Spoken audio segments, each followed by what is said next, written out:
ഈ വാർത്ത നിങ്ങൾക്കായി അവതരിപ്പിക്കുന്നത് എലഗൻസ് വിത്ത് പെർഫെക്ഷൻ. ആഭരണങ്ങളുടെയും കോസ്മെറ്റിക്സിന്റെയും വലിയ കളക്ഷൻ. ഗ്രാൻഡ് ലേഡീസ് ഹബ്, 3 പീടിക.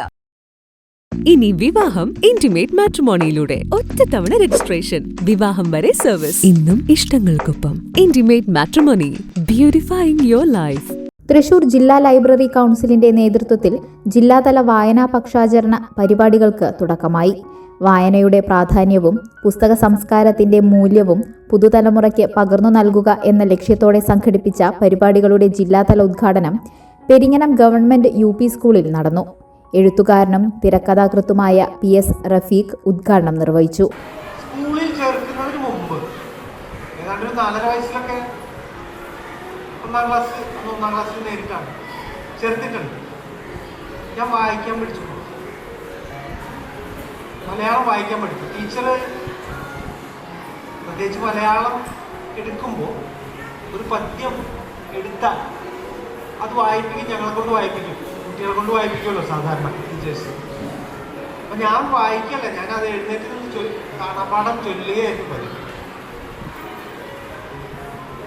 വായന തുടങ്ങുന്നത് അങ്ങനെയാണ്, സാധാരണ പോലെ തന്നെ, വളരെ സാധാരണ പോലെ തന്നെ. പിന്നെ സ്വാഭാവികമായിട്ടാണ് കുറച്ചുകൂടി അതൊന്ന് പരിണമിച്ച് പ്രസിദ്ധീകരണങ്ങളിലേക്ക് കടന്നു. ഇന്ന് അത്തരം പ്രസിദ്ധീകരണങ്ങൾ കുറവാണ്, നമ്മുടെ ഇവിടെയൊക്കെ കുറവാണ്. അതിന് പകരം സീരിയലുകളുണ്ട്. അതേ കഥകളൊക്കെ തന്നെ വെച്ചുകൊണ്ടുള്ള സീരിയലുകളുണ്ട്. കുട്ടികളൊന്നും അത് കാണുന്നില്ല എന്നുള്ളത് വളരെ നല്ലതാണ്.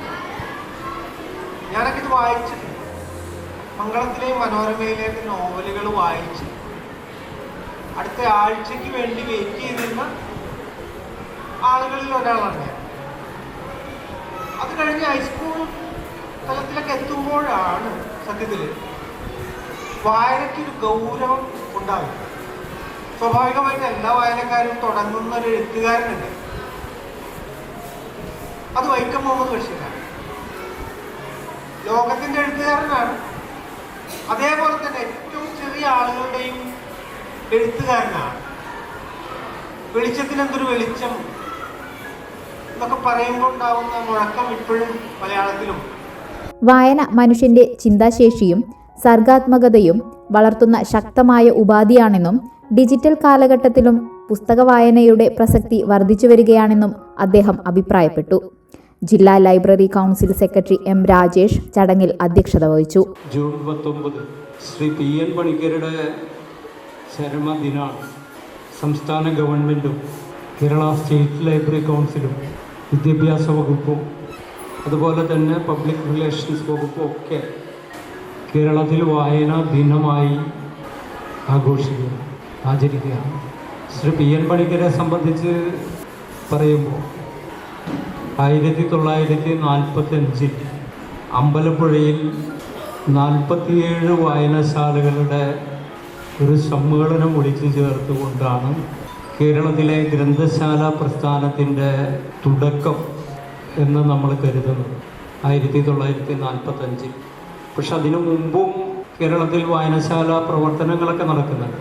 വായനശാലകളുടെ രൂപീകരണം നടന്നിട്ടുണ്ട്, അതുമായി ബന്ധപ്പെട്ട കാര്യങ്ങളൊക്കെ നടന്നിട്ടുണ്ട്. പക്ഷേ 45 PN പണിക്കരുടെ നേതൃത്വത്തിൽ 47 വായനശാലകളെ പങ്കെടുപ്പിച്ചുകൊണ്ട് നടത്തിയ ഒരു സമ്മേളനത്തെ തുടർന്നാണ് ഗ്രന്ഥശാല സംഘം എന്നുള്ള നിലയിലേക്കുള്ള പ്രവർത്തനങ്ങൾ ഇടതടവില്ലാതെ കേരളത്തിൽ സംഘടിപ്പിക്കപ്പെട്ടത് എന്നുള്ളത് കൊണ്ടാണ് നമ്മളിതിനെ ഈ സമ്മേളനത്തെ ഗ്രന്ഥശാല സംഘത്തിൻ്റെ രൂപീകരണം എന്നുള്ള നിലയിൽ കാണുന്നു. ബാലസാഹിത്യകാരൻ SM ജീവൻ വായനാദിന സന്ദേശം നൽകി. സംസ്ഥാന ലൈബ്രറി കൗൺസിൽ അംഗം PN Deviprasad, taluk library council president MS Mohandas, secretary NS Jayan, Peringanam government UP school പ്രധാനാധ്യാപിക EK Khadeejabi, PTA president ER Joshi, Peringanam panchayat സമിതി കൺവീനർ P രാധാകൃഷ്ണൻ തുടങ്ങിയവർ സംസാരിച്ചു.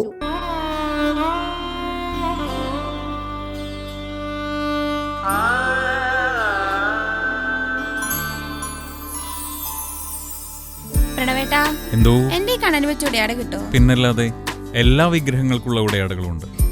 ഓരോ ദൈവിക രൂപത്തിനും ക്ഷേത്ര വിഗ്രഹങ്ങൾക്കാകട്ടെ പൂജാമുറികളിലുള്ള വിഗ്രഹങ്ങൾക്കായാലും ഭക്തി സൗന്ദര്യം നൽകുന്ന നിരവധിയായിട്ടുള്ള ഉടയാടകളും ആഭരണങ്ങളും ഇവിടെയുണ്ട്. ഓരോ വീടിന് അനുയോജ്യമായിട്ടുള്ള പൂജാമുറികളും വിഗ്രഹങ്ങളും ആത്മീയ സ്പർശം നൽകുന്ന മനോഹരമായിട്ടുള്ള ഗിഫ്റ്റ് ഐറ്റങ്ങളും ഇവിടെ ലഭ്യമാണ്. നമ്മുടെ പാരമ്പര്യമുയർത്തുന്ന മനോഹരമായ ട്രഡീഷണൽ വസ്ത്രശേഖരത്തിന്റെ ഉറവിടം കൂടിയാണ് Mahadeva creations. Always one step ahead in quality and trust. Mahadeva Creations, opposite Vennikal Shiva Temple, Kodugulam, Valappada.